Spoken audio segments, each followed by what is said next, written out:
Okay, I think we're live. Can you mirror it? I don't know.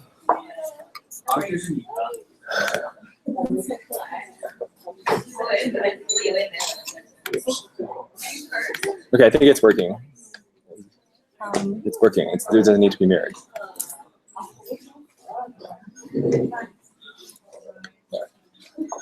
Go ahead. Okay. Hey, can you guys just sit in the white chairs?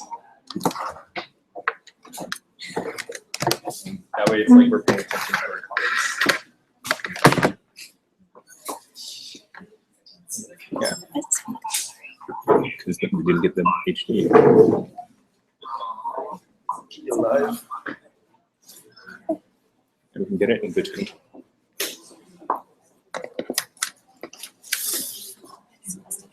Yeah. Okay.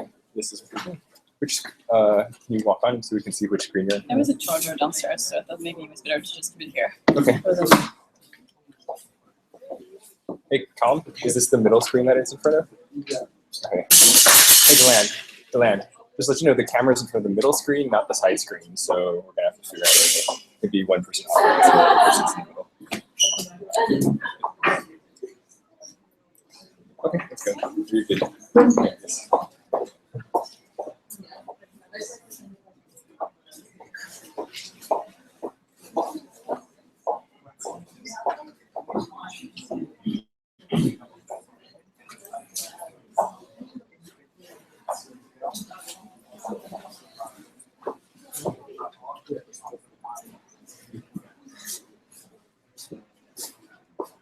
Hi everyone, thank you and welcome for being here today. We're really excited to kick off our Urban Sustainability Design Expo.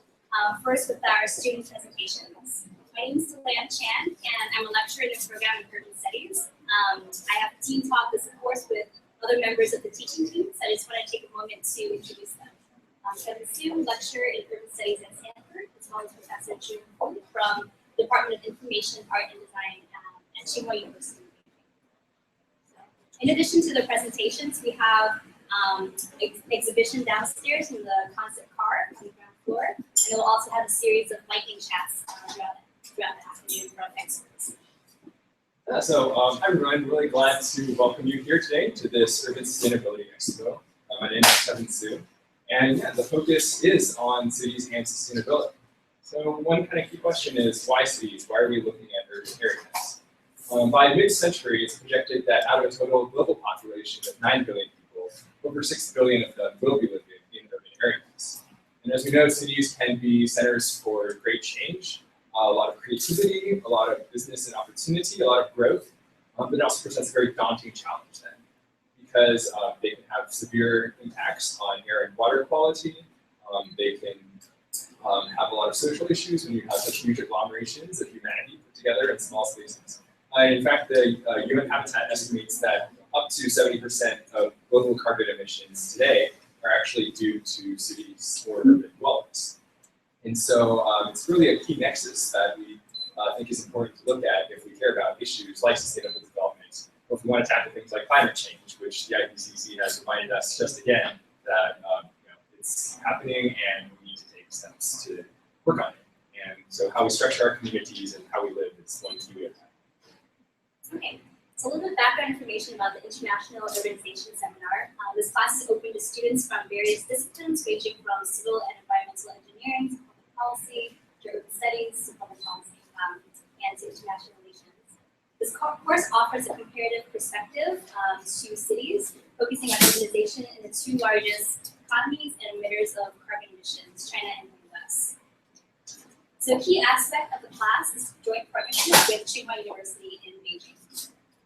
This is a class that is jointly taught on both sides of the Pacific. And throughout the quarter, we have multinational student teams, both from China and the US, working together on issues of urban sustainability, urban mobility, food systems, land use, and cultural preservation. So because of this partnership, students of both sides are able to benefit from this two-way learning exchange, and they're able to directly engage with people who are rooted in the local context. So one of the key things when we're working with such diverse populations and people from different backgrounds is how do we come together and develop a common vocabulary for how they do these exchanges. So one key way that we frame the issue of sustainability, what makes for a sustainable city, is through the 4 pillars. This is a model that we use to analyze these different aspects of cities and urban spaces. So first of all, environmental quality, things like air and water quality, biodiversity, and how we think about the environment is a key aspect of sustainable city. At the same time, cities are also great centers, as we noted before, for opportunity, for economic change. And so a lot of people are attracted to cities because of that sense of opportunity. And so the question is, how do you measure that sense of vibrancy? GDP is only one metric for what economic vitality really means. And so we look at many other ways of living and thriving in a city context. Cities are centers where a lot of different things happen, and it does not impact everybody the same way. So social equity is something that we've discussed quite often as a third pillar of sustainability for this class. And as we know here in our own Bay Area in San Francisco, we're seeing echoes of what happens when you have inequitable development. And finally, one aspect of sustainability that we think is very important and that is sometimes forgotten is what we're calling our 4th pillar of sustainability, or cultural continuity. And it's the idea that we all come from somewhere, and having a sense of community, of rootedness, and identity is very important to inhabitants of the city and for those communities to be able to thrive. So that kind of rounds out our idea of what makes for a sustainable city. And those are our 4 pillars.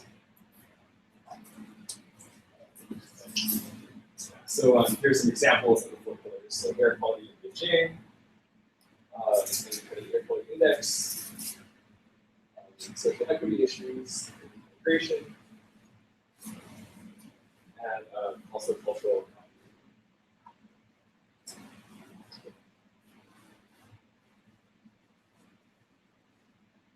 And one kind of other way, as Delanne was mentioning, because of this cross-cultural nature of the course, we really did have to have people come together, whether it's through teleconference or through other technology. And so actually we're very grateful to the Stanford Business School for allowing us to use the highly immersive classroom as well as to the Longer Theater, because they provide opportunities for the students to link up through technology and facilitate that kind of cross-cultural.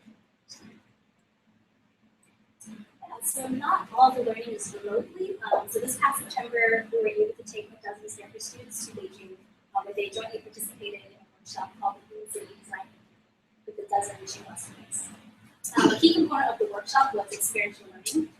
So we definitely asked our students to learn about sustainable development firsthand through that direct experience, because as we know, there is no substitute for being on the ground. So we wanted our students to actually feel and see the air quality firsthand, to ride bicycle through the streets of Beijing, to experience public transportation system. And so the students participated in all these different forms of urban mobility, and they immersed themselves in the fabric of the city of Beijing. They conducted observations, and at the end of the month, they helped to create an exhibit as part of Beijing Design Week, which is coordinated by Judy. So the theme for this workshop was designing a human city. And this concept of a human city is one that we really wanted to explore. Cities aren't just made up of infrastructure. It's not just about having concrete skyscrapers, but really looking at the human communities that inhabit these places and the kinds of livelihoods and lives that live in these places. And so that was kind of the focus of the workshop. And one key question was this idea of human-centered design, which is so rooted in these ideas of both observation and empathy and really understanding the human beings in these places. Can that help inform us when we think about the design of neighborhoods or the design of infrastructure in cities?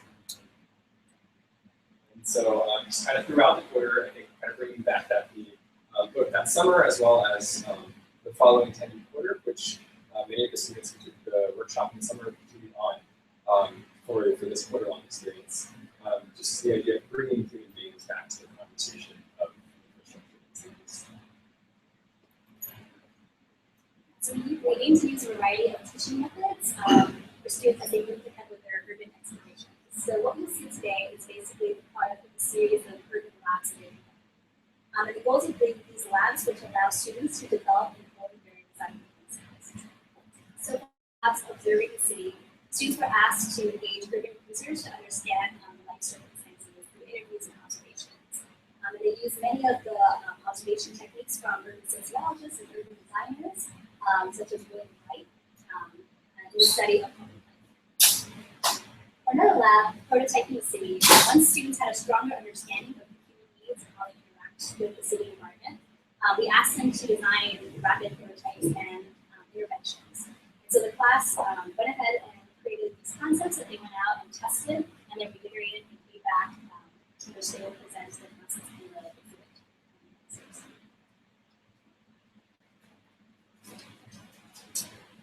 So this initiative would not have been possible without a lot of our supporters, and we just wanted to take a moment to thank them. RES program at Stanford for funding the trip to Beijing. I just want to thank iPads for Technology. They were able to issue students in our class an iPad, which is very useful when going out to experiences. A shout out to the Haas Center for Public Service for their support. I'm also very grateful to the Stanford Business School and the Stanford Center at Peking University. They were able to set up this linkage across the Pacific Ocean in highly university classes.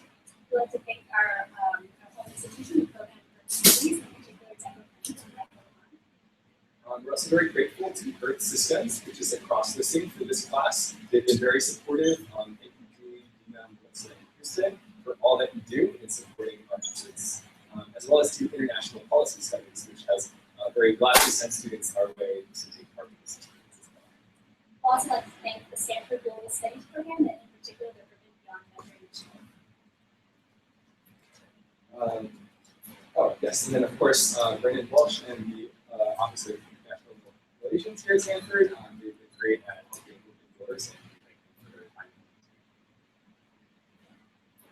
time. Oh, and then of course,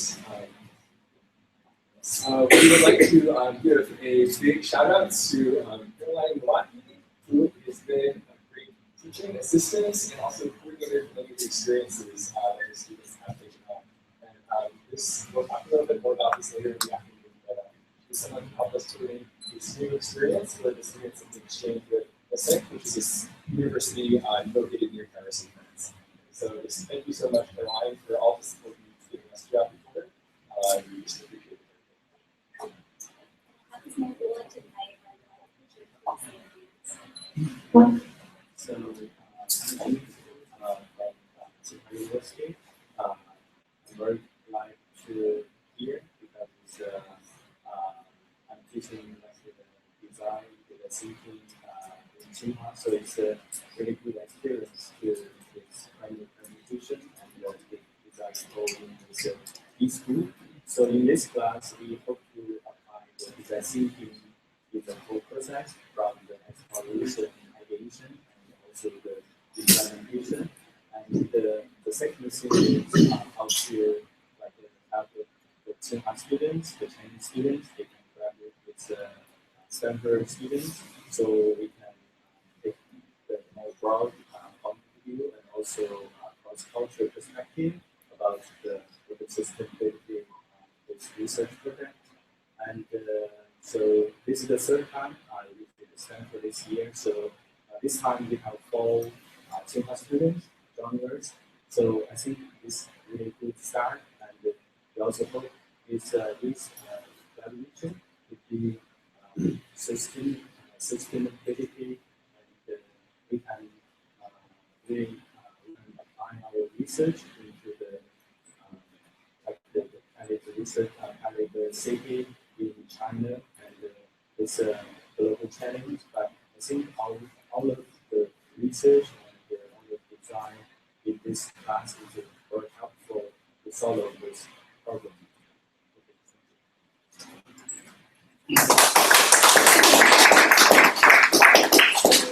start by inviting the first team to present, and then guys.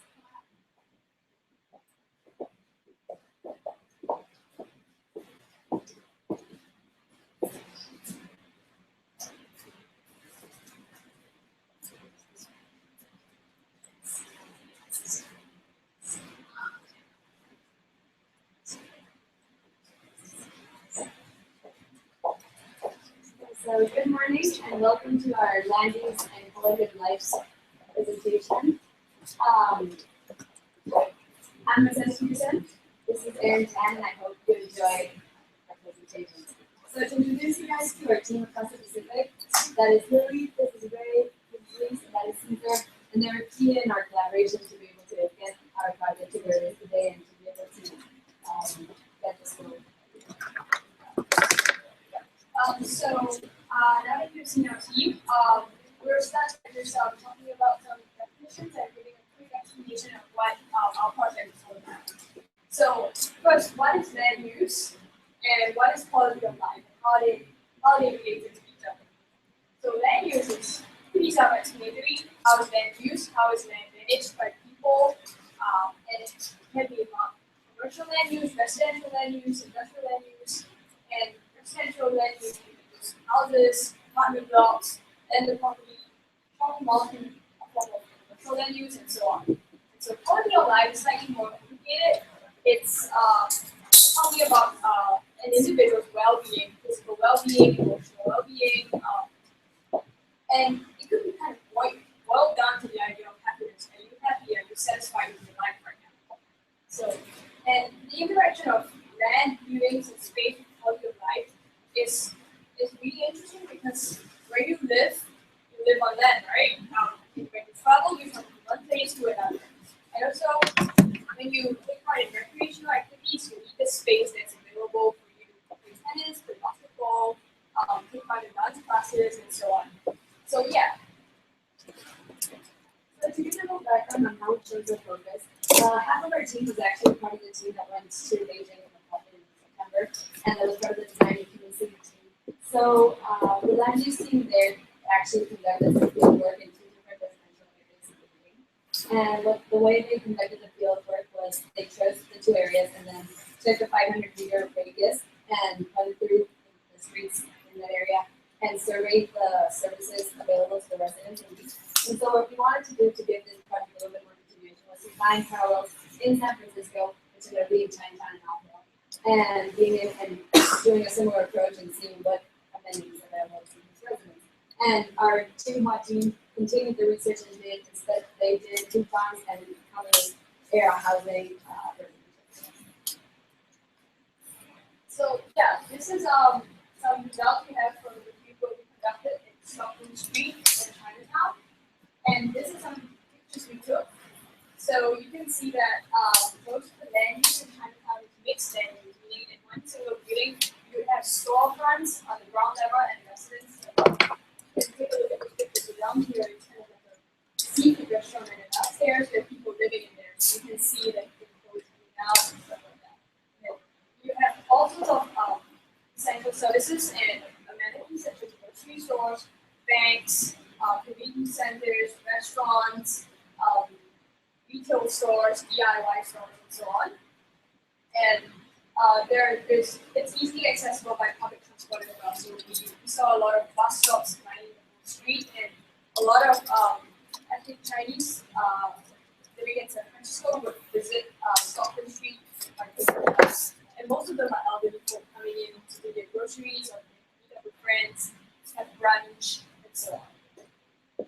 The area of Knoxville that we decided to survey was 3 blocks up from the Chinatown area, and the Chinatown area just came from the Brook End, and Knoxville started. It was a completely different world. Most of the buildings here were single-use buildings, and they're mostly residential. In comparison to the over 140 services that we tallied up on that one Stockton Street, there was only 7 services here, and it was essentially boiled down to a couple groceries, a restaurant, a couple dry cleaners, and so it's entirely another type of residential experience for those who live here.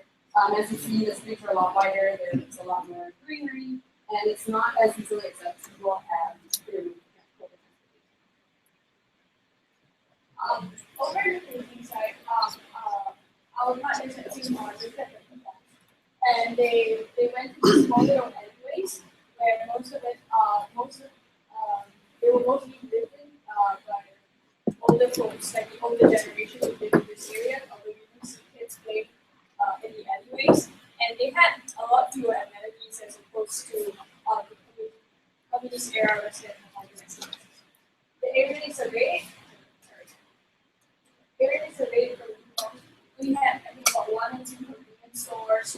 and there was very little space for children to run around. But over in the residential quarters, you can see that they had squat cubes, exercise machines, multi-story pop-ups, and these are definitely built much later as compared to the homes. So we could kind of draw the comparison between like the two different areas and see how they are managed to do. So the team kind of sat down and tried to brainstorm what problems we could identify that we saw, and which were like tangibly solvable. Because we thought that we wanted at first initially had all these grand plans, but thought that we really needed to try to go down to something that we could try to work on. And so after tying up all the services that we saw in Chinatown, we saw that there was this great disparity in the entertainment options for the local residents. The vast majority are essentially groceries or restaurants, and that could either retail or convenience services, but there's like inherently fewer entertainment options. So that's what we decided to focus on. Our team of partners realized that there is actually a great degree of loneliness and a lack of social networks among young migrant workers who come into Beijing's work, and so that's what they focused on. And so this is just, we're going to show you a short video that our single partners made to illustrate the idea of their prototype. And it's about 1 minute long.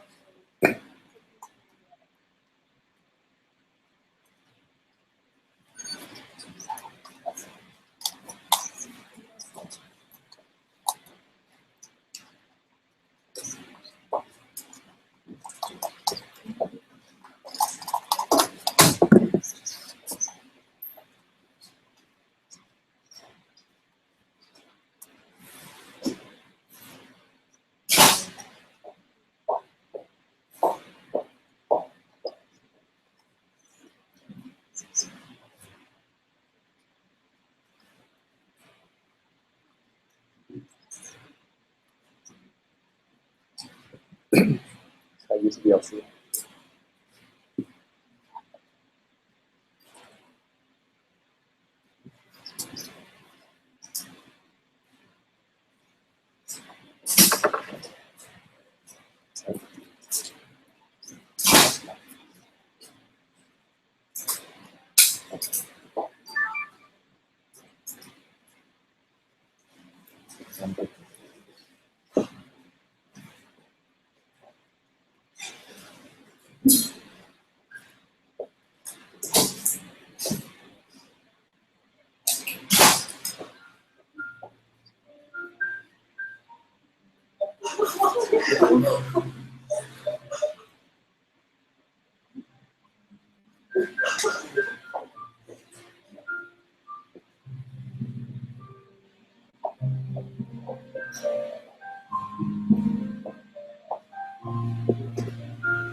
Yes, so we hope you've enjoyed the video. I thought it was a really good kind of way to get across the idea they had.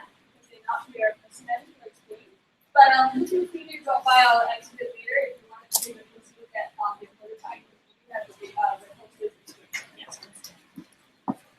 So moving on to the prototype that we came up with here. So looking at the idea of introducing entertainment options into Chinatown, we thought we could kind of conduct a temporary event exchange for language. It's hard to go in there and say, you know, we gotta remove all these restaurants and put in cinemas. It doesn't make sense.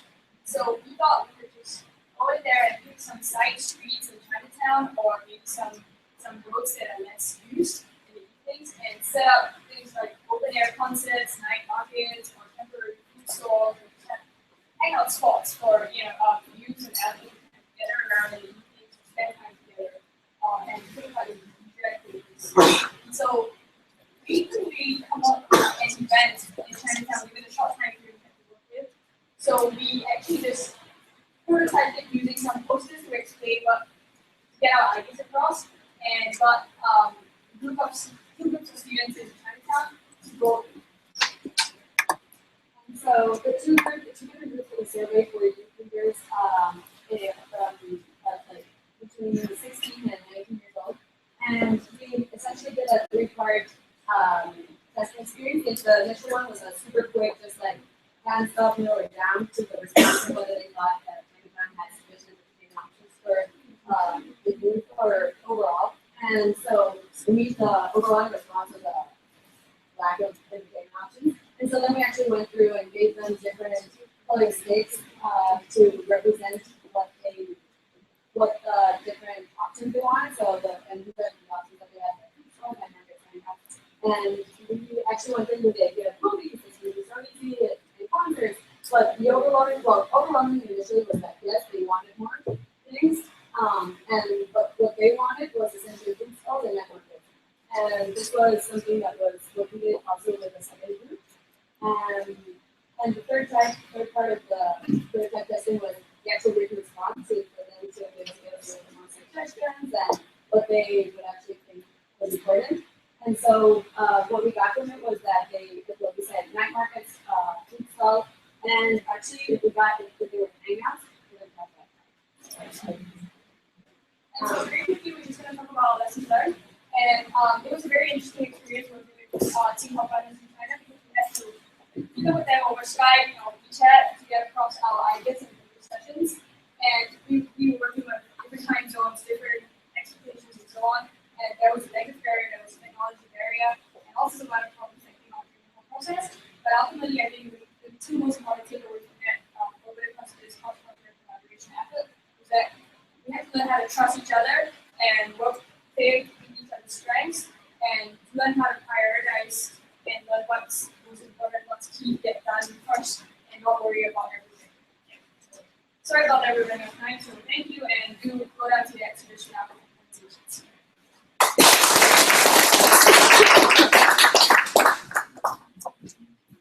Oh, we actually have some time for question and answers. So, sorry, any questions for our land use group?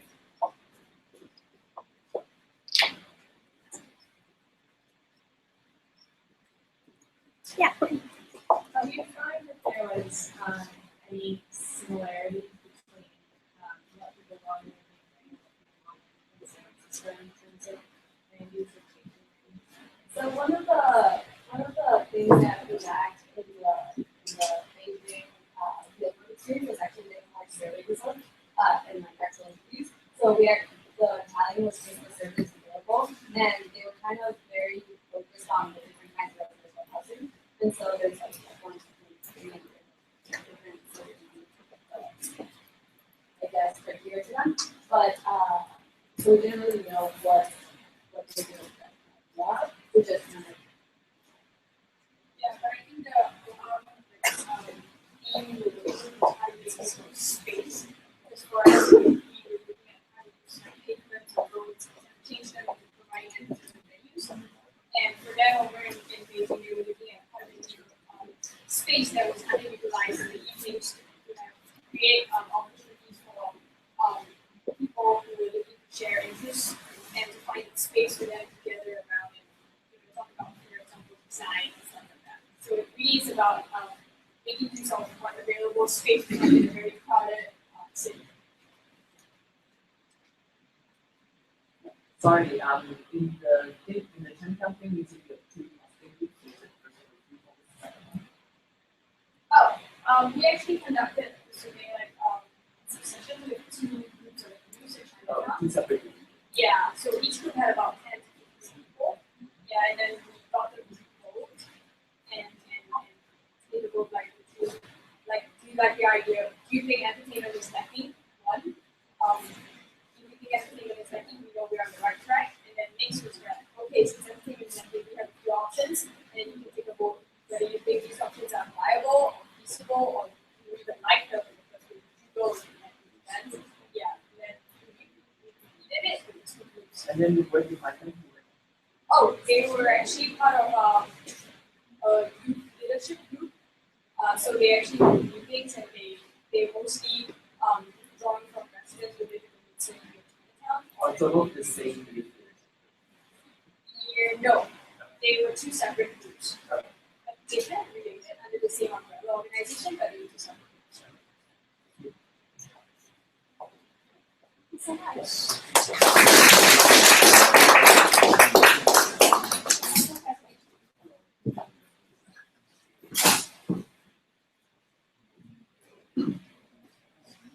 Please grab a seat.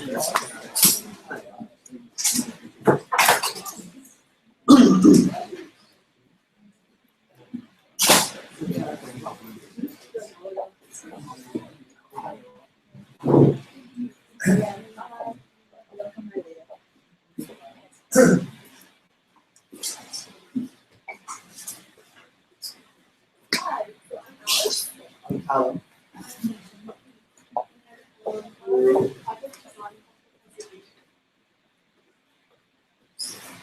So, as Kevin mentioned, conflict continuity is one of the pillars of urban sustainability moving forward.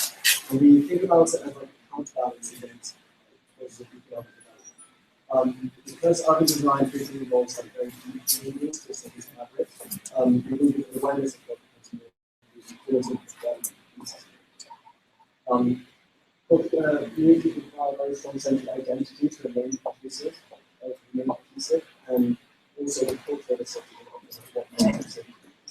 So we think that having awareness of the cultures present in the space helps preserve it. It also includes different cultures that helps to reaffirm that space. So we conducted a fieldwork in two sites. The first is the mission district in San Francisco. The mission, as the name suggests, is founded by Spanish missionaries as he came initially German, Irish, and Italian, but starting in the mid-20th century, Mexican and started with the downtown group. It's also the American Center. In addition to that, it's a home of historical and parks, and also a hybrid communal arts. It's also a great exhibition.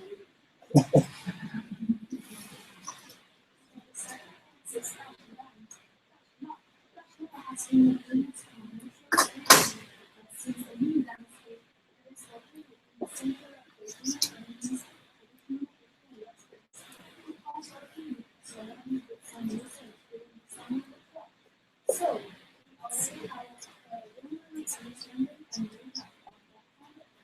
we decided to use this to further our research. And so, although the mission and the action are like different, separated parts, we found some very similar themes that struggle for sites. And so the first one is that both sites are changing very rapidly. We took this look at the images for the why we need to observe So these are some snapshots of the different shipping scenes in the mission. On the bottom left is Popular Campaign, which is a popular video piece in the mission, but it's also accuracy placing since it's very small components. On the top left is Cartoon Baby, in 2002, and it's only still the worldwide. It's also a spy contention. It's kind of a new organization in 2012. Cartoon was coupon and it's Windows version as writers by the Japanese apps. And on the top right is an example of the many murals in the show. Murals are initiated in the Cartoon Science for the on the bottom is organic clothing store. And so this is also a restoration.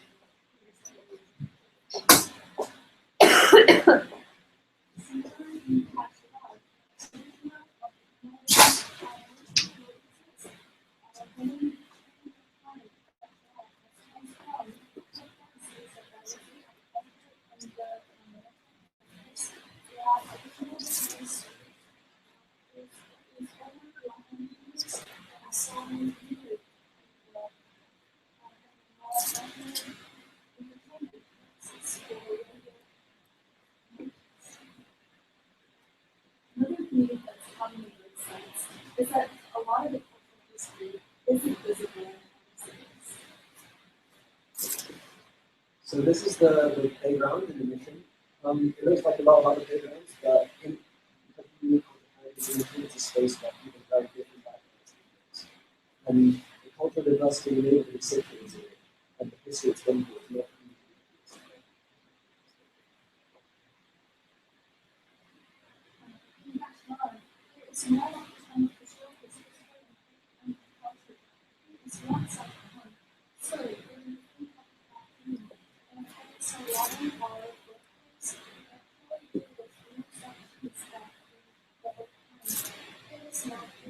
it is not and the authority that's written down. And lastly, we talked about animation. There are lots of very different groups using the spaces, and often they don't have a common interaction. Often these groups can be separated by social status, race, or disability. So Saturday mornings after labs, during Korean English speaking Saturdays and always it is skills and make sense. You will see someone else really familiar. That's how that puts an ice cream instead. And you play that sometimes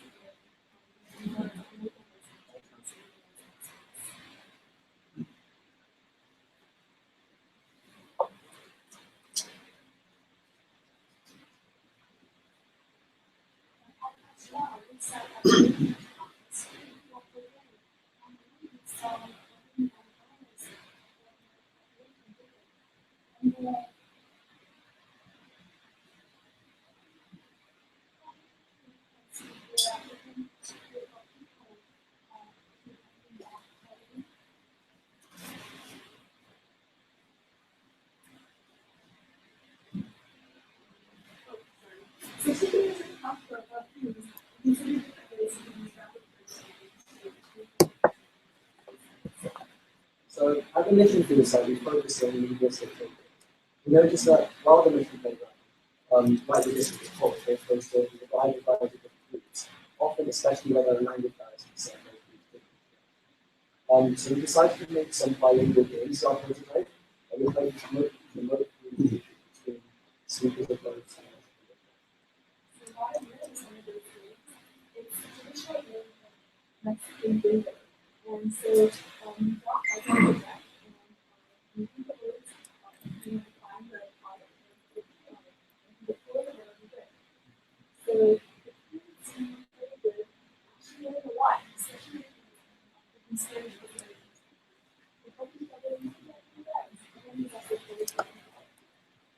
So the second game we can't really prototype is this one that takes that turn, where the kids need to make sentences. We make some feedback and it's Spanish and English words on, and they can really and about the kids like picked it up a lot faster than expected. And they managed to successfully make sentences. Most of the time they lost it was strategic answers, like start sentences. So like they're very tactile and they craft it. And this is actually an non-standard version that we made with a similar idea. And the innovation is more like a public function. The kids could rotate the pieces of the first time and make the sentences.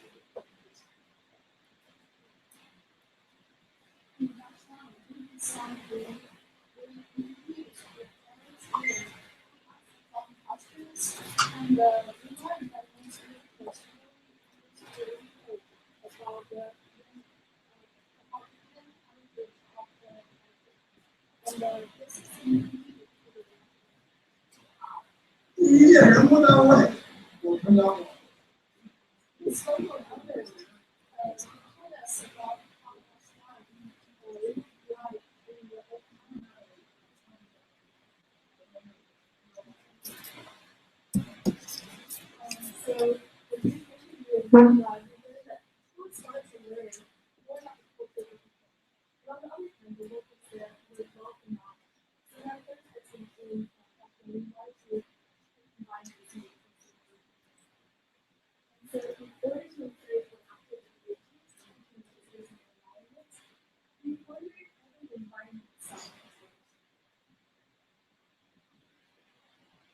So we try to classify the cultural groups in the competition, whether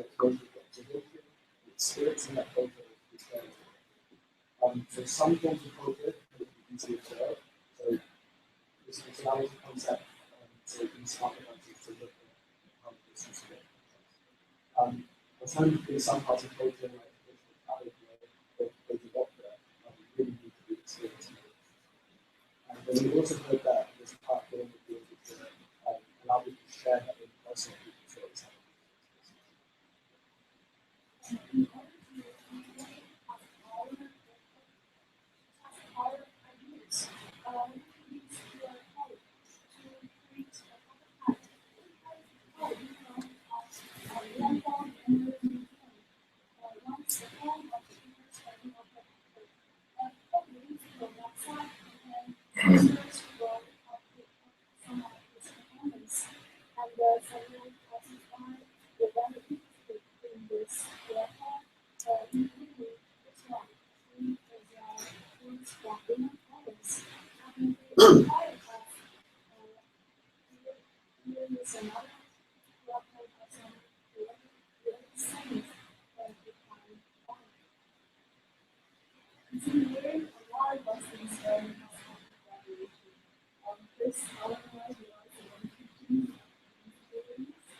And we also found it intriguing, but also quite difficult.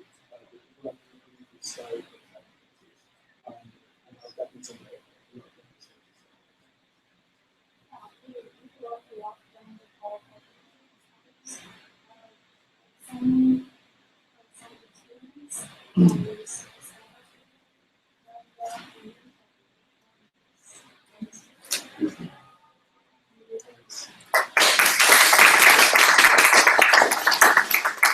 We've set up our prototypes in the games down in the exhibit downstairs, then it's play with them afterwards, but we're basically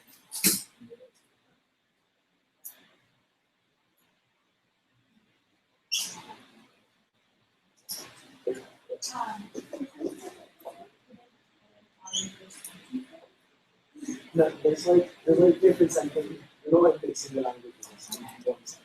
Pretty cool. Things naturally not in that. Like grammatically doesn't work that way. It's like more like word order. No, we did like the same sentences, but and like you can switch from subjects. So I live in the industry.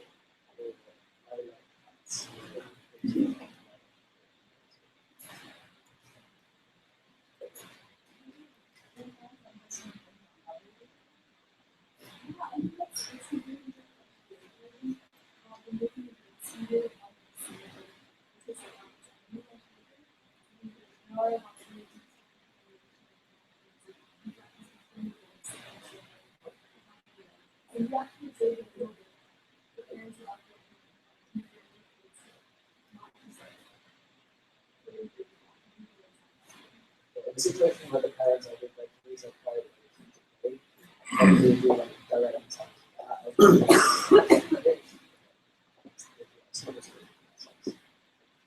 I noticed that the songwriting required physical things. So what do you do after like really take them different because we just take them back and No, we didn't think we could like leave them stuff. It's leaving the phone things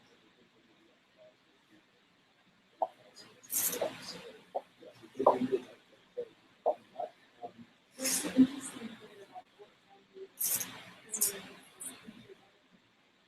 or rather like if you consider it's not oh, I see.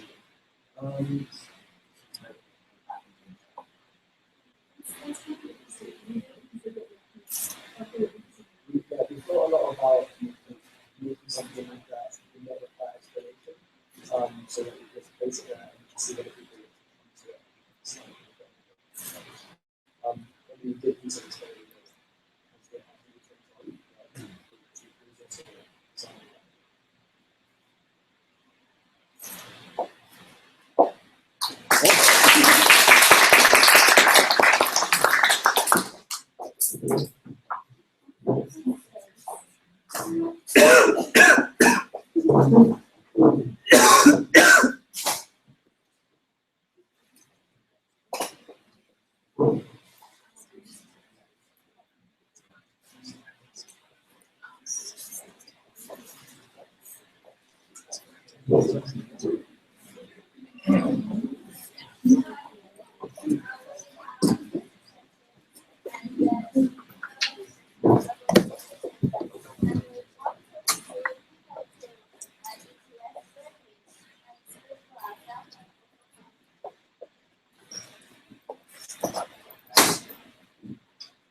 So on the left side, it's going from on the top, it has the lowest nutrition value and often high nutrition value. And the economic rate on the top of that pie is enormous impact with the compounding and the lowest economic impact.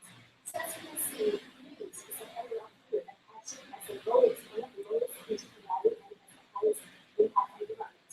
So the thing that we can actually focus on this topic on meat consumption, especially as it sometimes people to eat lots of meat, which can be helpful with the young people. So, we conduct further research on what meat consumption is like in China and the United States. As right now, actually China is consuming 1/4 of the whole meat production in the world, and the United States actually ranks the second of the highest per capita meat consumption in the world. As you can see from this graph, in the past 3 decades, China's meat consumption is on the rise and not rapidly, and the United States meat consumption is rated up on scale around 2007 and started dropping down a little bit. So, which makes us interested in seeing why the meat consumption in the United States started to drop down. So, as you can see from this interview conducted in 2012, about 1,000 people asked to do the survey about how many like they're eating less meat than 3 years ago or now, and what's the main reason for them to reduce the meat consumption. About 39% of those respondents, they were saying that they are actually eating less meat than 3 years ago, and the top rate is healthy fats. They also mentioned about animal welfare and environmental impact. So, as a follow-up research what impacts considering food consumption health and consumption environment. According to common researchers, every efficient setting of processed red meat to a size of the gut are increases of 30% and the risk of breast cancer increases by 20% for every efficient serving of red meat to disease. And actually, lifestyle reduction has a large another increase all food products. So large reduces probably 30% of all export services in Earth, and it's actually emitting 20% of global greenhouse gas emissions. It's using 1/3 of the world's fresh water, and 4/5 of the deforestation across animal therefore contributed to livestock production, and the water pollution from those factory farms are equal to the sewage waste of small city, and those antibiotic resistant strains of bacteria are developing from the livestock use of antibiotics during livestock production. So, based on all these background researches, we decided to present our approaches in this way. We want to first have introduced an online service to better standard of people how they understand the link between environment, health, and meat consumption, and we also want to know what they think is the most specific reason for them to come to the south of last week. And then based on these results, we can often have the test. And based on our testing results, we would like to often test some of them. So, with our interview in downtown also our team of owners will be in blah blah blah region. So we asked people on the street, we asked people in our restaurant about what they think about the link between environment, being consistent in marketplace and how they think it can build specific potential results to give us. Our key findings are that people generally are not unaware of the link between consumption and environment and not concerns than most of the reasons to reduce the consumption. So for our online survey, from both team of students, their online survey and our own survey, like we have discussion, do you think consumption will adversely affect the environment? And the majority of respondents were saying they think that it's not the just cannot be done from our example without from our videos. So which could actually explain partly by that people think there's a link between consumption and environment, but they can know exactly what it is. Which is our essential belief that they cannot protect that and better inform people with what exactly it is. So this is the first website, and it's infographic that explains that link between environmental impact and nutrition. So one of the things it shows is how many resources are necessary to make every being happy. And another thing it points out is how many equipment parts are using on the road that what necessary to get. And the next website is another infographic that talks about the public active consumption. We saw that if someone's already trying to use their consumption, most likely using it for health reasons, and then another chat that is infographic. It talks about the increase in value and increase in cardiovascular disease. So we have the field and testing infographics and feature here at Standard. We would push people while they're reading the order graphics and then look at them, and then after the order, we have to fill out a survey. I thought this was a really great place to test because of a lot of people will be lying at the time to interact with us. And in this testing, we wanted to see that people are more likely to get interested in giving us from the health effects or from the environmental effects. We also have a control group that we didn't show our infographics to, and we did see that overall people were more interested in giving us meat after they saw it. And this is our updated version of the health infographic. So after we got all of our feedback from testing, we decided to focus the other infographic and focus it on reducing red meat consumption specifically rather than just asking people to their raw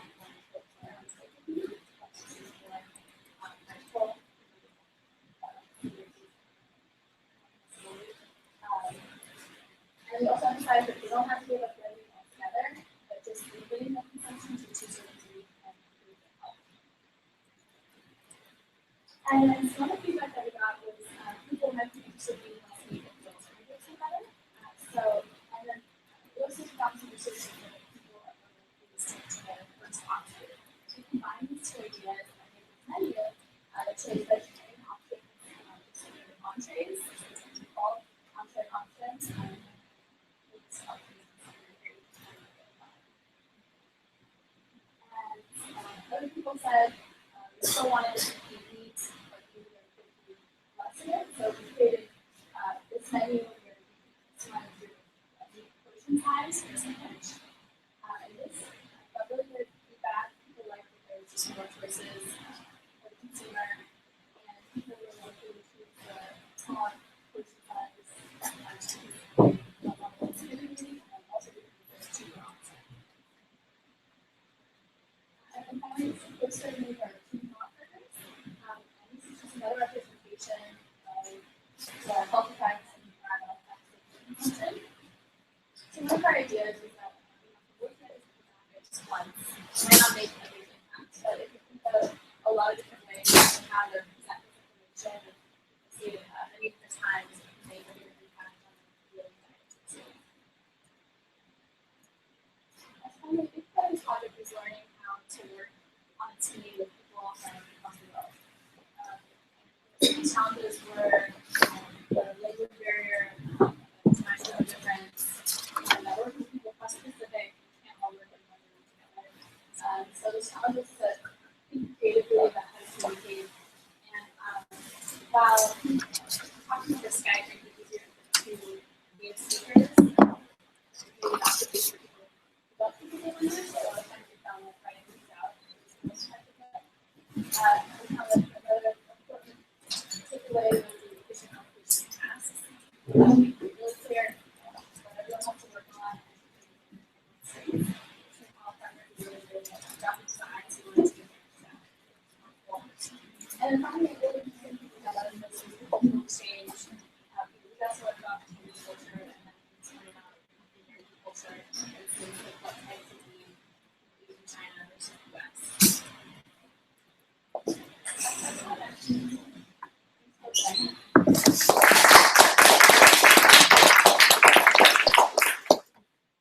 You can measure, like when you were treating people like in food truck, you measure like actual food behavior. Yes. So If people were ordering less meat, actually on track for. we did ask people what they ended up choosing to order, and we also asked people, just in the future, are you more likely to order less meat? And we did that, and people responded positively that they were likely to choose less meat after the rabbits. Did they order? Yeah, Did you test it? Order less meat? I think that correlation It's like really kind of scale from 1 to 5 to ask people like how likely you're going to actually see in the future after doing this phenotype. And then according to the results, it was shown that there has been a little bit more likely to have their consumption in the official group. But I don't know what is significant enough, like the number of the difference in number is significant enough to show that there's actually an impact on our results. If you also recorded what they actually ordered. Like what they preferred in the future and what they actually ordered. Like in 5 minutes. yeah, and it wasn't so it's not one of the first we were thinking that to show these everywhere and it's more like a long term rather than just looking at that.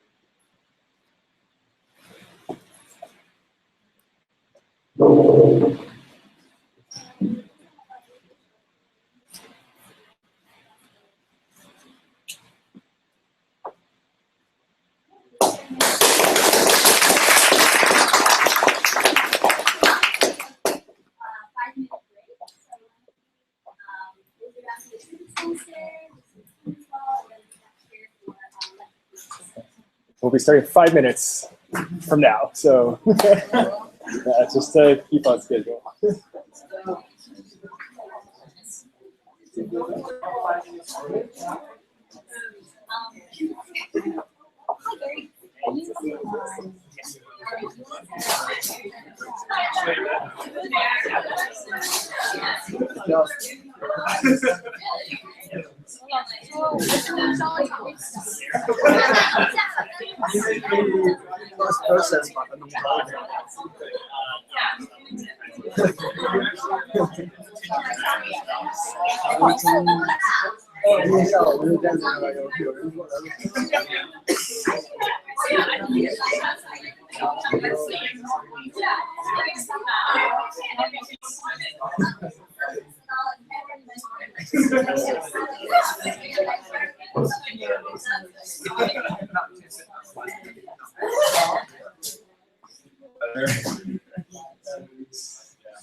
What's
the diagram?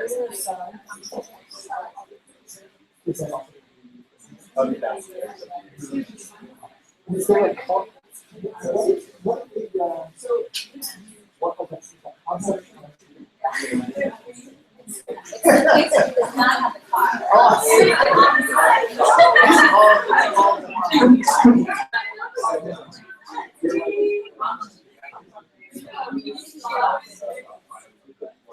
All right, well, this will run down. Really barely.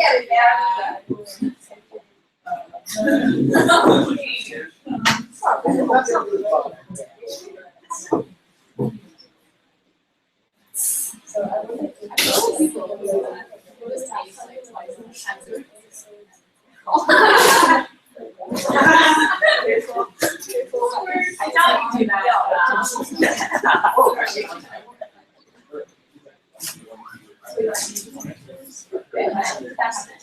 Yes, it's here and see the person here. Hey guys, this is our UC Berkeley. We're working on Berkeley's monitoring device and we'll do a lightning capture. Yeah.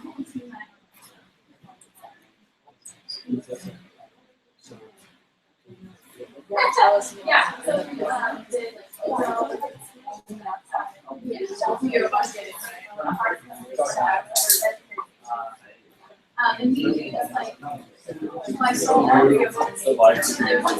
yes. We have to do this and then we just Yeah.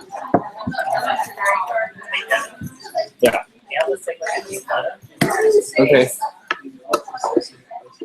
Me too, I wrote it.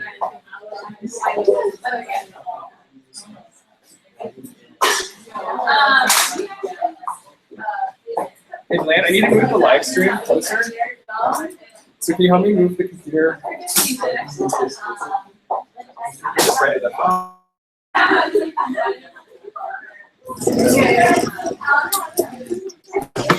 Give me a second. This is stuck.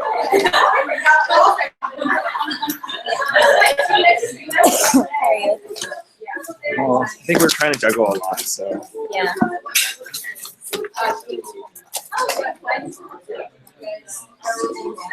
Can I just give this to you for a second here? But yeah, so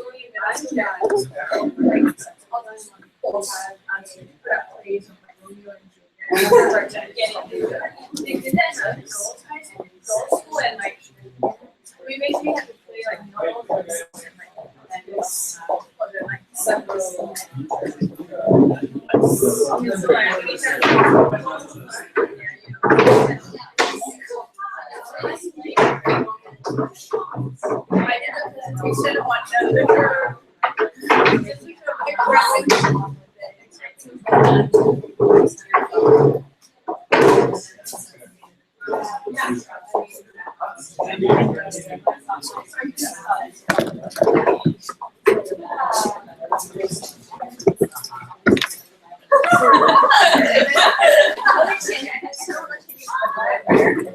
Really?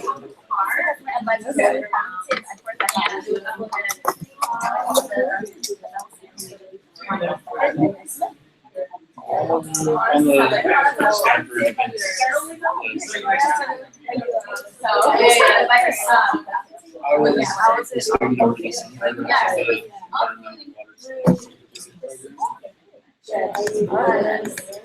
I just moved. So like back to wait, well you like they had their setup. Yeah. Oh, Yeah. So we would drive around. Wait, and then like going back to stuff today.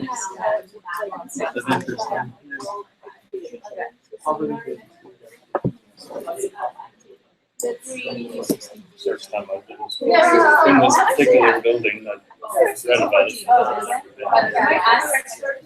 I don't know what to expect, but it's pretty cool.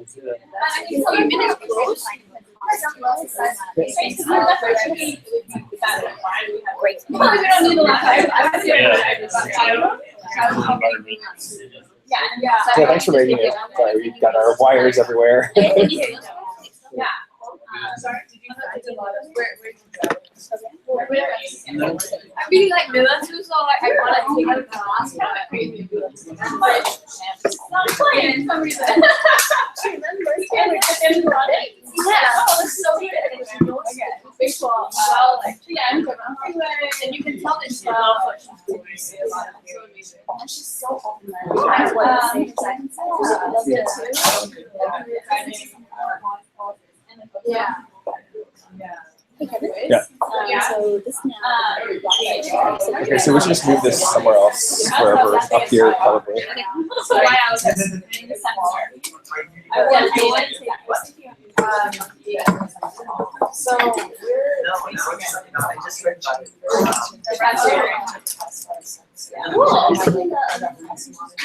we're. Can you just do that? And then once it's the devices each other. Yeah. In the second part, yeah, but it's not a part.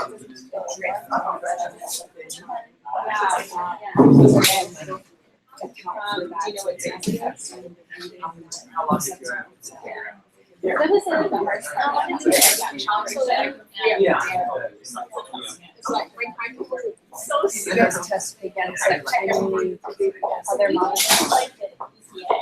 And compare it to their monitors. And we like went to their sites. So like field calibration. Or no.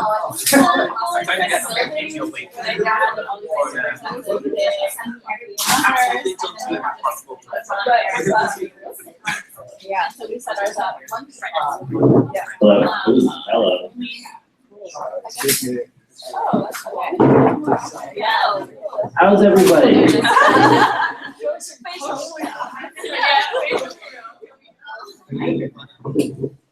大家好。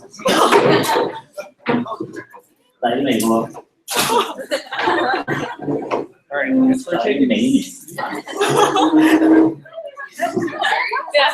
This like, it was like so familiar. Yeah.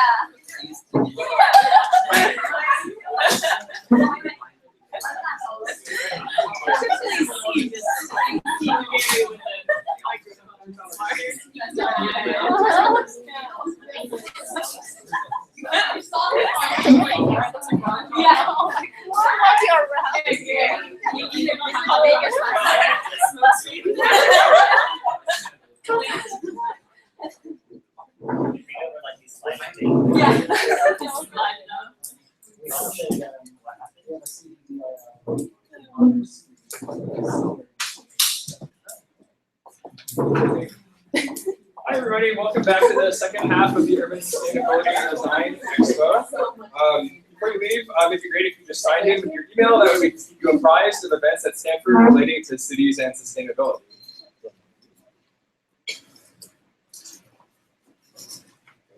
Also, we have like some programs for you that talk about the rest of the schedule for today. So if you want to grab one of those before you head out, it'd be awesome. For the second half of today, we have both the EVs team and the urban bicycling team coming together to review their projects. Before we launch into that though, we did want to showcase really briefly a new project that we embarked on this quarter in partnership with ESSEC, which is a business school located in France, near Paris. This is the project that we were talking to, where Caroline was very instrumental in helping to bring it together. And so she actually was an alumni of the International Urbanization Seminar previously, so really glad to keep growing our family. The students from both the school and Paris, as well as here, looked at issues of social inequity as they relate to urban development. And some of the key things that they looked at were both gentrification, which is something that is very much in the media these days, as well as issues of inequality that have manifested themselves in the Bay Area. So just really quickly at some of the examples. For instance, some of the teams looked at the tech bus phenomenon with Google and some of the other companies and how that came about. They also looked at, for instance, the Mission soccer fields, and then a variety of other projects. And so, yeah, if you take a look at this, it's kind of a great explainer for our home context, because one of the things we did want students to do, it's an international urbanization seminar, but it's very important that we understand our own home before we're critiquing societies abroad. And this is a chance for the students to explore social inequality in Silicon Valley, which isn't always one of the places where you think it exists, but actually can be very stark and striking here. Conversely, a lot of the students from the French side created videos and explanations about these similar phenomena in Paris, and they were able to have an exchange about these issues. So check it out. It's at france.internationalurbanization.org. International Urbanization is our website. You can find more details and more information and all of the videos. And then, and then Caroline will be at the exhibit downstairs. There'll actually be a section fully devoted to this exchange about social inequality. So with that, thank you and welcome to the second half of our student presentation. So if you can have the electric vehicle scene. For presenting, like try to sit from the middle screen because the Right. webcast is from there. Oh, you can applaud louder than that.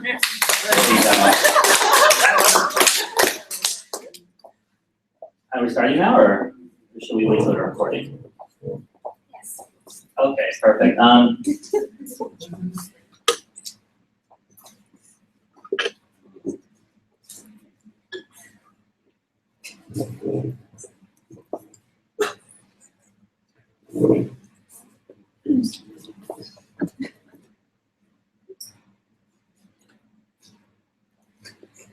right. All right, good. All right, so we are we're the EV team. Currently, we have a team member right now who's on the road, Darren, but we'll kind of fill in for his content as well. But so what we're covering is essentially taking a look at the future of environmental vehicles, or so electric vehicles in the interest of the environment and a host of other factors that can solve. And so if you saw on like the beginning slide, like the 2020, the reason why we chose that is because if you look at us today, and that's only 6 years away, right? Like not like it's one Olympics, it's like only a handful, some PhD probably won't even have graduated by that time. But what is interesting is that by 2020, a lot of car manufacturers have really lofty goals, right? Like people like Google, Nissan, they're like, we want to have a fully autonomous car on the road by 2020. Or we want to have an electric car that is going to have better range, going to have all these charging stations all over America, like basically functionally making a car that's fully electric, more convenient, fundamentally just superior to cars, right? To gas cars today. And so we thought, like, why not? Let's have a vision for what could be that is far enough in the future that we can kind of have these lofty goals, but also close enough that it's something that's really tangible, something you can really feel, and based on our prototype, something that we can actually show you, right, and be interactive with. And so again, with our team, we have an awesome team that we put together. Some of us, 3 of us are here, 2 from Tsinghua University, and I'm from Stanford. Our backgrounds kind of range from a host of different backgrounds, both from kind of design backgrounds, from like mechanical or bioengineering to people who worked in kind of the EV space before. I probably am the least relevant because I used to run cafes, and so it's, but you know, you try your best. So so yeah, so we can call that next slide. And what is our question, right? Like, what are we answering? There's so many different things you can answer about EVs and the future of them. So the broader problem, right? I think kind of like on this photo, it's just really an iconic image of one, like one of the biggest problems of just like cars on the road right now. It's just how painful it is to like go through a traffic jam, right? And so like there's some crazy stats out there. Like for example, they say that 80% of the cars like in the world basically as estimated in major metropolitan cities travel on only about 10% of the roads at like any given time. And so they basically just jam like 8 times the capacity that a road can handle.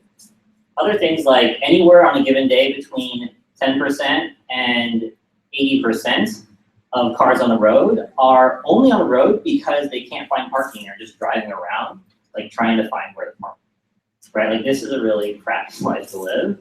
And that's not even counting for all the other issues, environmental, price, like maintenance, things like that. Like that doesn't even count for that, right? And so what we wanted to do was we wanted to first go out and explore what are the biggest problems that people face and just transportation broadly, right? We live in a place like in the Bay Area that so many people drive cars. We want to understand why. We understand not only why, but what are the problems that they face and how, if we are forward looking, can we address those problems and can we come up with kind of tangible solutions in the near future to fix those things. So what can we do? So next slide. So the first thing what we did was we thought it was important to take a look at the main main modes of transportation. So of course you have the ability to walk, you have biking, and you have driving, right? And so across like these 7 categories, this was based out of a survey that we took of people, like what's most important to them as far as just transportation broadly. Not what you like about your car, just what you need in transportation. And it's everything from your personal health all the way to just the speed in which you can get there. And given a rainy day like this, like can you kind of work that in all weathers, right? And so what you can see is that there's inherent trade-offs, right? It's not just a simple solution like saying, oh, cars are bad for the environment, so like nobody can use cars. Well, cars have obvious like value. They can go quite a far distance. They can get there quite quickly, assuming there's no traffic jams. But and the others kind of have that trade-off, right? As you go down from biking to walking, you in trading kind of that speed and range and the convenience factor of that, you kind of trade off kind of health considerations and also the price, right? And storage and parking and things like that. Next slide. And so we wanted to show that as kind of like a basis for our understanding for what we wanted to kind of assess for what the pluses and minuses are. So now I assume that not everyone's going to be able to read this, but I will give everyone a quick overview. It speaks to a lot of what I just mentioned. So this is basically taking a look at the advantages and the disadvantages of each mode of transportation. And essentially you're looking here like on a chart for speed, right?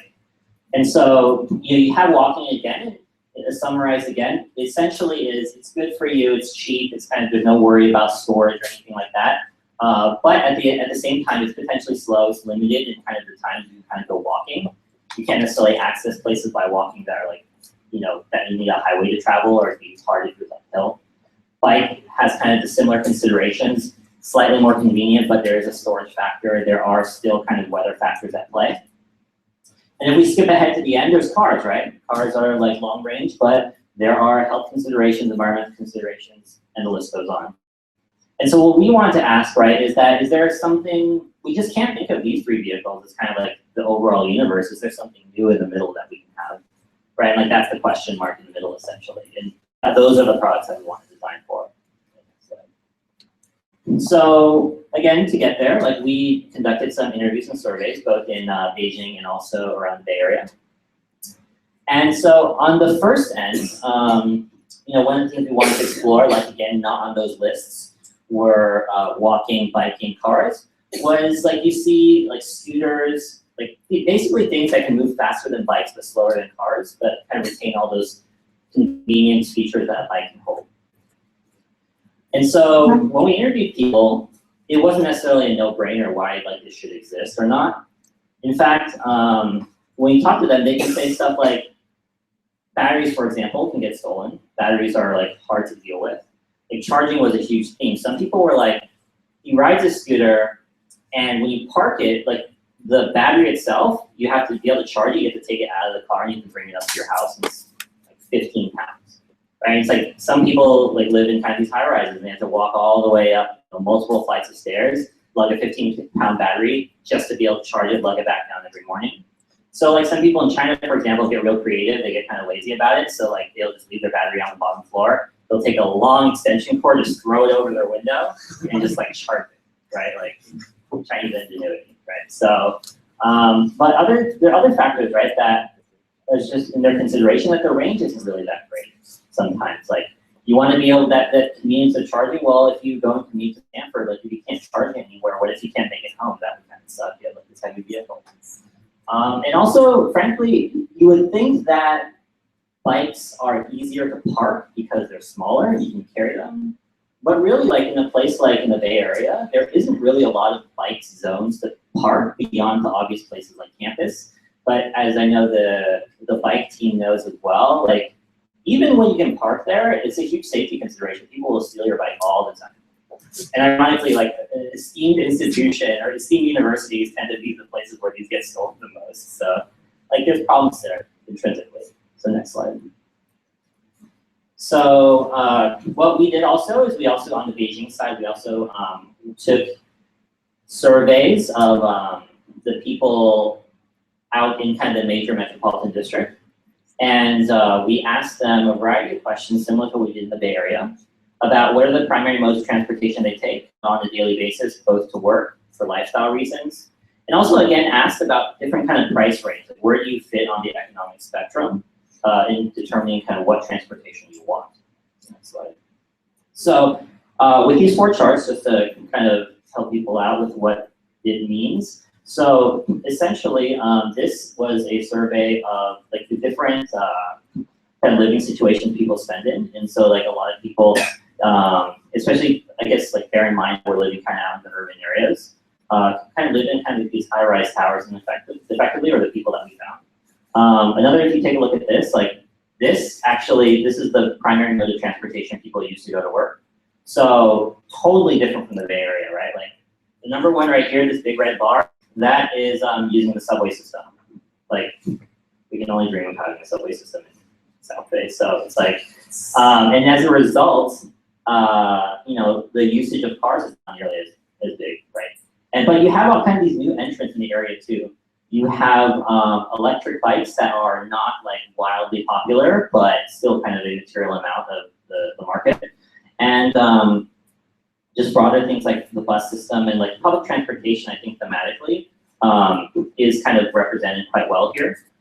Oh, okay, yeah, next slide. Yeah, keep going. So then we went to EV bikes and then, and we realized that, yeah, like again, like it's very not used like very frequently. And again, like another insight that we saw was how annoying it was to charge, and that was a big part of the prototype that we wanted to make. Similarly, similar themes came when we like interviewed experts. Oh my gosh, yeah, next slide. So your ideas. First of all, we made an app because we decided that people from our surveys did not really have as much education as to how to make these decisions. Like they don't know the environmental consequences of what they do on a daily basis. They only really know what Google Maps tells them, which is the time it takes. Next. And next we go on to like the storyboard that we created for our product. Okay, let's see what happened with our treaty and this one, Travel IQ app. In a day, maybe it's weekend and you want to buy something, you list a shopping list, and then you can use our Travel IQ to unlock your bicycle, and then you can connect to your bicycle automatically. Okay, and then you can drive our treaty, to the supermarkets, and then they can compare automatically what you want to buy and what it provides a discount near you. So you can it can give you the smart list to tell you what to buy with a discount price. And next slide, yeah, and you can, yeah, our treaty can have a transformation. Next, yeah, it can be transformed from a bicycle to a shopping cart. And you can use our treaty in the supermarket and to hold your all the stuff and you want, and then you can drive it to your home. And after you leave your bicycle, you can activate the anti-theft model automatically, and you can also you can also watch where is your bicycle is from our Travel IQ app. And at the same time, Apple IQ app can tell you what's your best choose to walk or take bus or drive your car. Okay, and then we make our prototypes. This is the model for use account for the major use case for goods distance transportation. 20 has 3 configurations: formal models, market models, and strong models. And we have 3D printing process, and then we color it.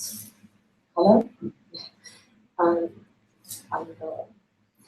And we also took a look at like actual EV bikes just to get a feel for what's out there and how to feel to use them. And finally, we constructed like a real 3D world interactive game. So like you saw that crazy like storyboard of like the bike instant transformation, but like you actually in our display get a chance to see how that works. You kind of drive it around, like play with it, really get a feel for like our vision for this device. And that's it. I can have a demo of our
there's this transformation and shopping cart.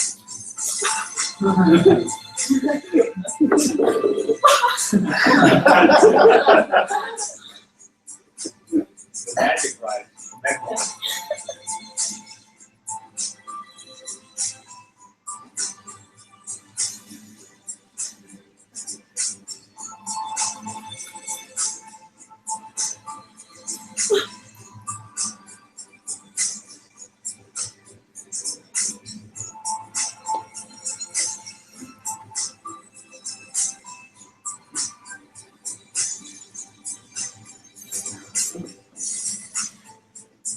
Okay, we have a normal model, and you can try this.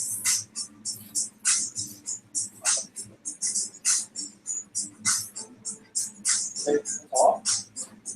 Yeah, thank you.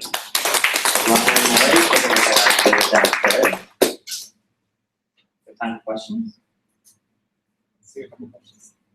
All right, yeah.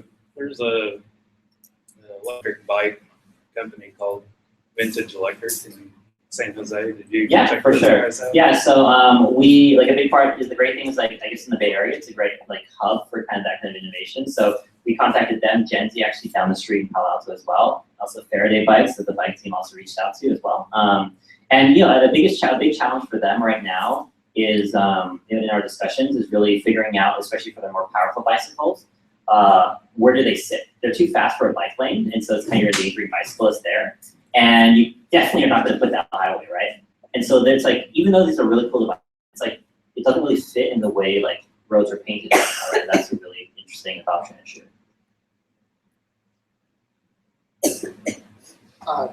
Two short things. One is there's a talk tomorrow in the transportation seminar about electric bicycles and how they're being adopted in China. So I don't know if you already knew about That's that. Friday, isn't it? Oh, Friday, sorry, not tomorrow. Friday. Yeah, so I can forward you the email about that. But I was also wondering, I might have missed this, but how did you end up addressing the battery charging issue? Was there a way that this prototype deals with that problem? Yeah, so we had another prototype that we built out of Legos essentially, which is there's two formats that it can take, but principally the design is to address really that, like, you know, lugging that battery up. So it's building stations on the ground floor where the bikes are. But at the same time, like, it's hard to have like a parking space and a charging station attached to everyone because that's really like space inefficient. So we came up with an idea that, well, if you still have to pull your battery out and lug it, well, if you just lug it to a central box and just punch it in like a locker room, like that perhaps is not the full end solution of not moving your battery, but it still can be something that really dramatically reduces the amount of stress that you take with that activity. And one more thing is that maybe that is a technical problem, and we want to focus on the design perspective of humanity. So we want to explore the better user experience of any other functions, and we can leave the technology problem to the technology people, right? And we want to focus on humanity and the user experience, and to improve our life with the tech people. Just have a suggestion on your matrix where you have the modes of transportation and, you know, safety and cost and all that. You might want to put one on there for security, Yeah. because security you talked about is a big problem. Yeah, I think that, you know, security is one of those things. It's an interesting topic because it's like it's kind of like insurance, right? It's like it's something that is important. I think everyone say it is, but when you survey them, it's like it doesn't really pop up in their head immediately. Like, I don't necessarily look at a bike and I'm like, I want to know how it's going to deter thieves right away. But it's like one of those things where, like, if you know a friend who's been through it or something like that, then it becomes like a really hot button issue for you. But I agree, it's super important, and like we should kind of put it out there. And really kind of communicating the benefits of that, I think, will also be kind of an interesting question to deal with, and how to convey that to customers.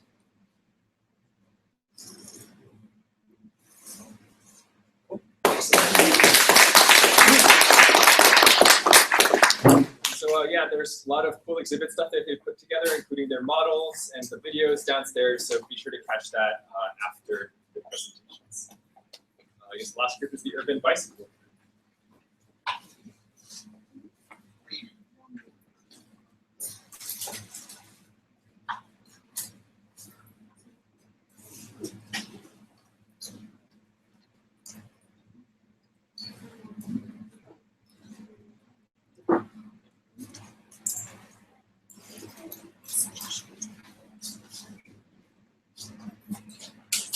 Hello, everyone. Do you have the microphone? Testing. Yeah. All right, so we are the Bicycle Gang, and today we'll be talking about promoting secondhand bicycle usage. So this project is a collaboration between Tsinghua University in China and our team here at Stanford. So here's the gang. I'm Courtney Bowie, a master's student in the Center for East Asian Studies. And I'm Elaine. I am a senior undergraduate in computer science, and you'll meet our Tsinghua partners, Michelle, Zoe, Heinrich, and Monica a little bit later. So just to give you an overview, we'll start with the context. What are we talking about and why is it important? Then we'll talk about our process from observations to prototyping to testing our prototype, and then talk about our insights learned and findings and conclusions. So let's get started. So I think this is a pretty familiar scene. At the beginning of fall quarter, there's like 1,300 new undergrads and a couple hundred new grad students, and they all have one thing in mind: where do I get a bike on campus? And inevitably, by the end of the spring quarter, everyone kind of has a bike. It's kind of hard to get around without it. But one thing that is on their mind is, what do we do after we leave? And as a result, there are tons of bikes there. They're often left on campus, and they're donated or given to other organizations. But there's this imbalance between bikes at the beginning of the year and at the end of the year, and then people who want to buy these bikes.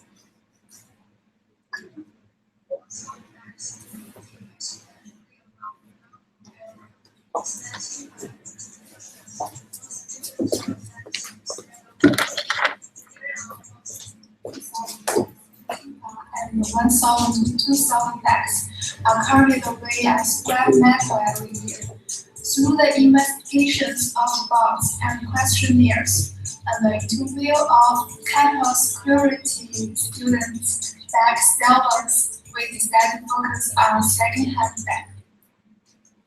So as you can see, this is also an issue in Tsinghua. And bicycles, it's a pretty big topic, but what are we actually researching and why do we care? So here we have a problem that existed at both Stanford and Tsinghua. What happens to a bike after we're done using it? That was the issue we want to focus on, and now we're going to show you how we got there. So in both Beijing and the Bay Area, we employed a number of different observation methods, interviews, counting. In San Francisco, we counted bicycles, we observed city bike share infrastructure and bike rental facilities. We also noted that every 6 minutes, around 30 bicycles pass in front of the San Francisco ferry building. So there's a lot of bike activity downtown. That was our amateur observation, but we also spoke with some experts. And Judy Lee at the NRDC introduced us to some walkability measures that she's using to measure walkability of urban areas: safety, comfort, functionality, and policy, which are also important aspects of biking. And Chris at the SFMTA walked us through new policy initiatives to increase biking for all ages in the Bay Area. We also found a wealth of academic research on biking, bike infrastructure, increasing economic growth, who bikes and why, and how does the shape of infrastructure affect the safety and likelihood of biking. So while there are a lot of initiatives in the Bay Area and Beijing that aim to encourage biking, but they don't really deal with what to do with a bike after it's done being used. It's relatively easy to get rid of a bike, but hard to find a good used one, so where do you go? At Stanford, there's a bike shop that used to sell used bikes, but they don't anymore because there were too many poorly made bikes. Walmart sells cheap bikes that essentially break, and it's cheaper to just buy a new Walmart bike than try to fix the old one. In the Bay Area, there are some platforms for trying to find a used bike. SU Post if you're a Stanford student, Craigslist, donations, and the Bike Hut along the Embarcadero. But why really is it so hard to find a good used bike? Michael Klett of the Bicycle Hut noted that bike is the biggest barrier to creating a thriving used bike market because you can't trust where a bike came from. We found some interesting results. Students who want to sell all bikes prefer online trade, and the discussions will be placed at parking space, parking areas until the campus will recycle chocolate. And we also found out campus security steal bikes from parking areas outside the teaching buildings, and dorms are worn out, which means most of them are too old to be reformed and supplied. So as you can see in the video from the Tsinghua partners, used bikes is identifying which used bikes is a big issue. And contrary to the Bay, buying a nicer bike in China isn't so expensive. They cost around $30 to $45. So we found through survey results that 75% of bike buyers only buy new bikes. And what happens after they're used? So at Stanford, we have Bike and Go, we have the bike shop, we have lots of nonprofits to kind of take care of these bikes after you personally don't need them anymore. But at Tsinghua, not so much the case. 25% of bikers leave their bikes on the street after it's done being used. So this might not seem like much, but think about how many people are at Tsinghua and how many people are in Beijing, and how many people are in China. And so at the end of the year, you can have about that, by the time they're collected by campus security, that's nearly 1,000 bikes and that are just unused and just sitting there. And only 30% of those bicycles can actually be reused in any form at all. So after our research and observations, we narrowed in on what we wanted to focus on. How can we match quality secondhand bicycle buyers with those with unused bicycles? So we found this to be kind of two sides of the same coin. And we split them along two coasts. So at Stanford, we focus on how can we help people easily get a used bike? And at Tsinghua, how can we quickly identify when people are getting rid of their bike? So after some serious prototyping, we came up with, after some serious brainstorming, we came up with a prototype for a sustainable used bike ecosystem. So we present to you our show, or our shows as you secondhand bikes. So for the first part, we want to focus on how do we get a bike. So this comes in two parts. First is the digital website and app, and the second is the physical infrastructure. And you can try with us, tinygirl.com/rso app. And we're just gonna give you a quick run through, really quick. So first, we ask your student for credentials, and then we ask you what tall you are and how far you want to go to actually get a bike. After that, we ask you to just look for a bike, ideally without parts and services in the future. And if you want a mountain bike, a cruise bike, or a road bike, we have them all and at different price ranges. And we'll show you some options. If you don't like it, you swipe left. If you like, you swipe right. It's kind of like dating. So we don't like this because it's a wagon. It's kind of like this because it kind of looks like a bike. And at the end, we go through the whole options and we go through the ones that we actually like. And say we want to look at the second one in detail. So then, here's the cool part. So before we actually buy it, we can actually go and physically try to test ride the bike and see if it fits us, if it is something that we actually like. And the part in that, we need to build some physical infrastructure. So we prototype some lockers out of paper cups and foam and tape. Clearly high fidelity here. And so here's the infrastructure for use bike. So 3 lockers, individual lockers with numeric keypad. So the app will give you, which locker and which combination your bike that you want, that you're interested in, that you're located at. After punching in your key card or key number, you will get access to the bike key, after which you can go and test ride the bike. And then our Chingwa partners will talk about how we identify getting rid of the used bike. Our plan is to designate a specific area outside of bike use places, such as dorms, teaching buildings, with colorful markers as a bike deposit area. Students who don't need their bikes anymore can leave them at these locations by swiping the student ID card. Meanwhile, the specific equipment on the door will print a sticker or license, which is tied to the student ID card number and is released to an online system with alternatives of donate it or sell it. People who need a second-hand bike can easily get those information from the system. Campus security and other students can easily find which bikes are not in use anymore, making their reviews by other people much more accessible. So our show aims to be sustainable use bike ecosystem, helping people to get a bike, and then after they're finished using them, to get rid of them as well. So we took our prototype to the field and actually tested it with real people. So we'll talk about some lessons that we learned there. So at Stanford, there's a bunch of different people who have a bunch of different needs. So one person that we talked to was a cycling enthusiast. He was excited to wake up at 4:30 in the morning to go buy a used bike for $400 off. He wanted to know who's the gear shift manufacturer, who makes the handles, what type of handles they are, like when was the last maintenance. Very detailed needs here. Versus another person who was a bicycle novice. This is the first time he's ever bought a bike and used it for more than like 3 months. And he didn't even know what bike types were, and he was mostly interested in if it would fit him because he's really tall. And so learning, so from our prototype, we learned that it's hard to get trust from the user. And the way that we get buyers to develop trust towards our product differs by their needs. So the bicycle novice was happy knowing that the previous bike owner was a Stanford student, enough credential there. Versus the bike connoisseur was really excited to know like every single transaction of the bike and what happened to it along the way. So our findings after prototyping were threefold. First, we found, as has been mentioned in our discussion, that theft is actually a big influencer in the used and new bicycle market. And it prevents the growth of a thriving used bike market because it's hard to identify whether a bike is stolen.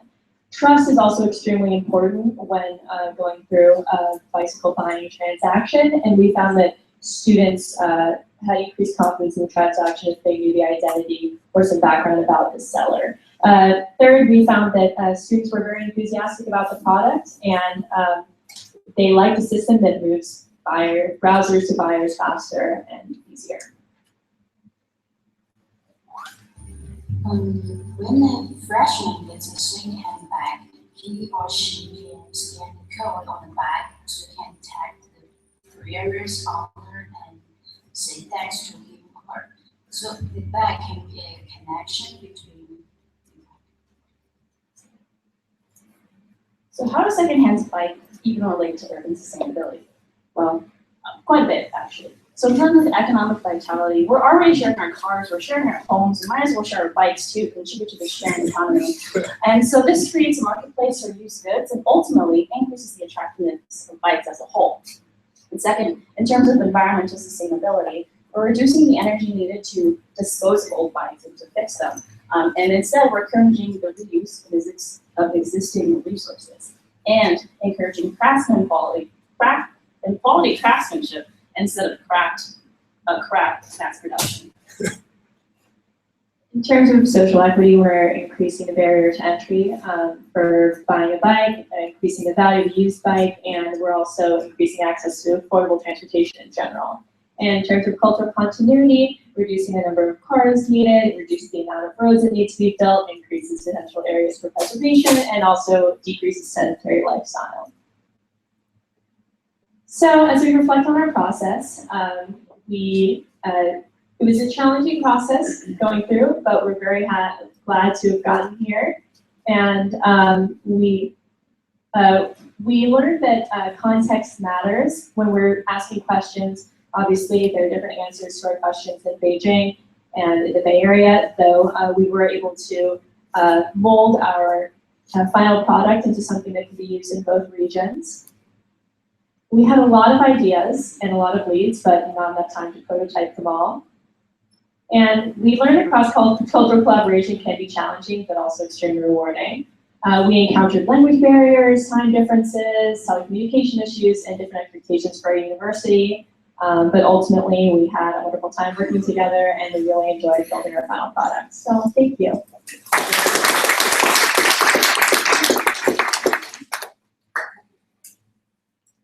You show the tiny URL again? Oh yeah, it's tinyurl.com/rshowhack. Rshowhack. Yeah, we'll have it available on an iPad downstairs. So. So is it working? Do you have users? It's a prototype, so what you just saw, that is there. It's all paper. But we just wanted to understand like, the intent and if we'll actually work with people for going into higher interaction.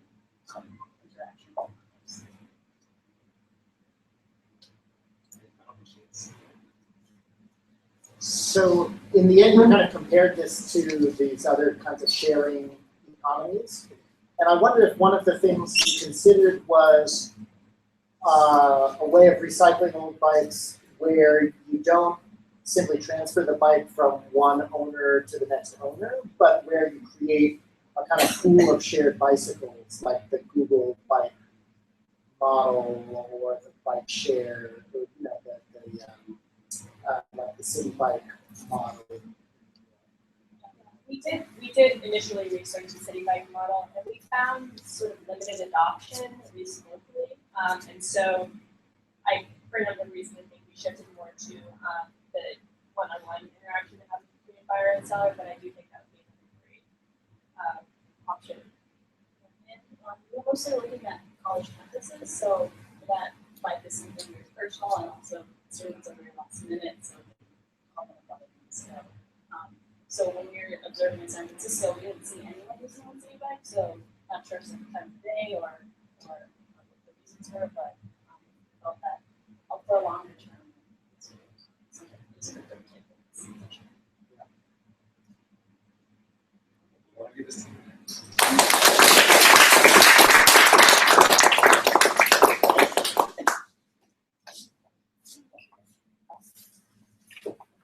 So this concludes our project presentations. Why don't we just give a big hand to all of the student groups again.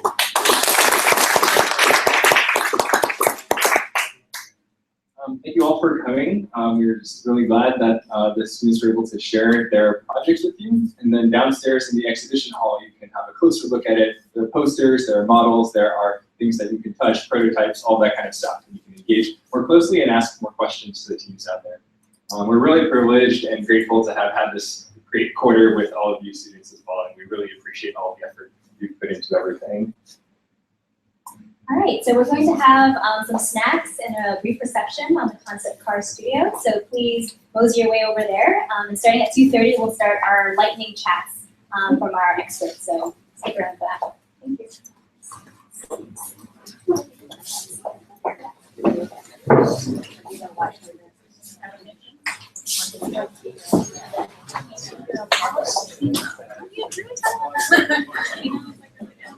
I talked about this one.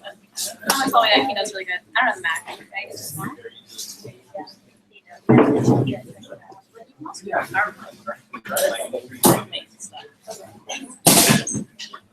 So cool, guys.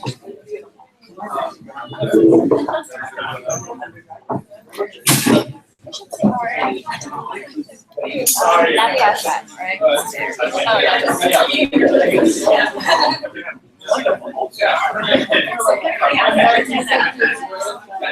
everybody else.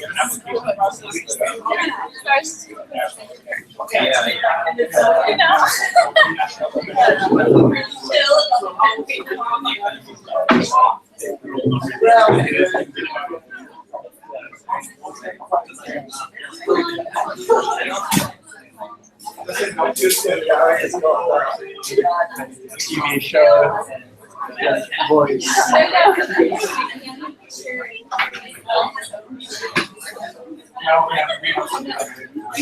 kind of hope that the presentation could be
She dropped by for a few minutes and then she went out to see the exhibit.